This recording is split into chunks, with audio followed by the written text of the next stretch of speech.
warahmatullahi wabarakatuh. To da farko dai kafin ce komai ina yi wa masoyana na faɗin duniya da mutanen da suka yi min addu'a da iyayena da kakanni da wanda ban sani ba ma wani ma masoyina yayi wa masoyina addu'a da kira da message da WhatsApp da DM da masoyana wanda na sani da wanda ban sani ba da ma wanda bai san da ba ma sai da wannan kisan ya faru sannan ya sani. Nagode, ina ƙara muku godiya, ina ƙara muku godiya. Nagode, Allah ya saka da alkhairi. Nagode, Allah ya saka da alkhairi. Na ji daɗi, na ga addu'a. Iya ƙarshen ƙauna ni dai Khadija mai numfashi na gama ganin shi. Na gani alhamdulillah. Nagode, Allah ya saka da alkhairi. Sannan godiya ta musamman ga abokan sana'ata. A ciki akwai iyayena, akwai yayyena, sannan kuma akwai ƙawayena. Abokan sana'ata yan Kaniwood. Na ga addu'a, na ga soyayya, na ga ƙauna. Na ga halacci.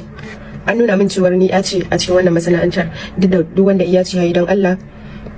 Amma yaban wani ya zama dole, akwai ranar da dole ni ma za a min dole zan fito in faɗa. To an yi an kuma yi amma a wannan kes an jajirce mini. An jajirce min, ban ce ba a yi min faɗa ba. An yi min faɗa. An yi min faɗa sosai. Amma sai abin ya tafi ta wani siga daban. Abin ya rikice. An zo an kama ni tabbas haka ne. Akan kuma kamar da aka min ba akan faɗan da muka yi da Marwat bane ba. An zo an yi attacking din shi wanda aka ji voice dina yana yawo. Na faɗo sunan shi, na faɗo sunan ita wacce muke faɗa da ita, sannan na faɗo sunana na saka. Kuma abin yayi yawo babu wanda bai ji ba. Ba akan shi ne ya kama ni ba. Ya kama ni ne akan an zo an yi attacking din shi, za a kashe shi. Wanda shi da ya kai station din aka ce wa yake zargi, ya ce ni yake zargi. Akan ciwon zan kashe shi. Ya kawo nan Kano, Allah ya saka da 'yan sandan Kano da na Lagos gabaki daya. Ubangiji, na ga soyayya. Ba a dake ni ba, ba a zage ni ba, ba a tsangwame ni ba. An bani abinci mai kyau. An kuma bani shawarwari. Sun yi kokari baki daya. Gidan jaridu ina godiya. Na gode sosai. Allah ya saka da alkhairi. Ni ba wacce muke faɗa da ita bace ta kama ni. Shi yake zargin an zo an yi attacking din shi za a kashe shi. Ita kuma ni yake zargi. Kuma muka je gaskiya ta halinta da taimakon Allah da addu'an iyaye da addu'an ku da taimakon 'yan sandan Kano da na Lagos. Allah ya taimaka aka fito da ni, kuma aka wanke ni akan cewar babu wannan tsakanina da shi, saboda babu ma wannan tsakanina da shi, saboda ko da boys ina ya fita ba a ji na kama sunan shi na ce zan yi kaza ba, an dai ji cewar na kama sunan shi na zage shi, kuma har ne kirarin zan kira shi a waya to ban kira shi ba. Hasali ma shi ya biyo da kansa ya ce mini ya gode da zagin da yamma. Muka yi magana da shi ta WhatsApp muka sasanta. Kawai sai na ji wannan abu, kuma ba laifi bane ba wajen yana zargi wai a ɗauko wanda ake zargi a ce za a tuhume shi akan abin da ake zargin shi.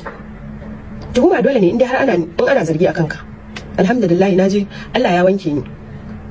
Babu komai ba wannan magana tsakanina da koma wane ne wanda ni ba da shi nake faɗa ba. Sai shi ya dau mataki da wannan bangaren. To na gode babu abin da zan ce. Sannan da Allah da Annabi masu postin kaza waye fada ya kare da izinin Allah. Na gode, Allah ya saka da alkhairi. Fada ni da ita ya kare babu. Yau ko kafe na aka ce ta yi sha zage ni ba zan kula ta ba. Saboda menene iya irin wannan soyayyar da na gani alhamdulillah tun kafin ma a kama ni, tun da boys din yake yawo nake ganin soyayyar da ake mini.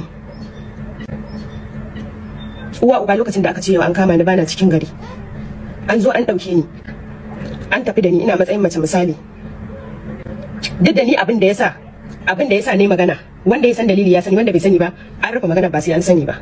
An tabo ni dan an tabo ni ba laifi bane ba, amma tabawar ta yi muni, shi yasa na fito ne magana. Ina sanar da sunana da sunan ta da sunan shi, saboda menene babu tsoro a ciki. To alhamdulillah ina cikin koshin lafiya, ba duka babu zagi. Hasali ma 'yan sanda su suke daukan kuɗi da kansu su bani su ce in siya abinci da kuma abin da nake so. Babu tsangwama, babu duka. Ana bani waya in yi waya da mahaifiyata, ko ban yi waya da ita ba ana cewa mahaifiyarki mun yi waya da ita. Minti ɗaya biyu ɗan sanda ya zo ya duba ni, ya duba lafiyata. To me zan ce da Allah sai godiya. Na gode, Allah ya saka da alkhairi. Na gode abokan aiki na Kaniwood maza da mata. Na gode, Allah ya saka da alkhairi. Na ga tsantsar so da kauna.